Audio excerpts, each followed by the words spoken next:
German text and the collaboration between 3 different artists, scientists, musicians, and together, without even physical meeting, we made some intersection between mediums and thoughts on some botanical, imaginary journey through sonic and scent and language.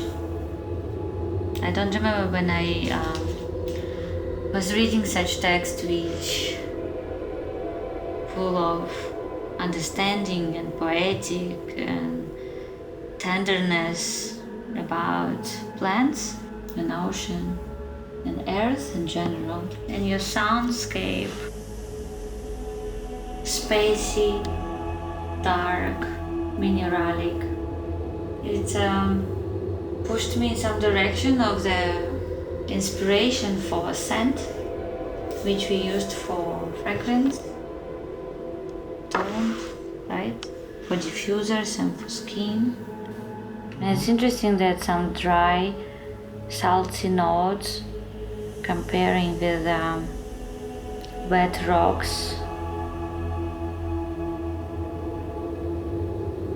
mossy, old, floral notes which I decided to use just 2 molecules, amyl salicylate and hedione, and they almost transparent.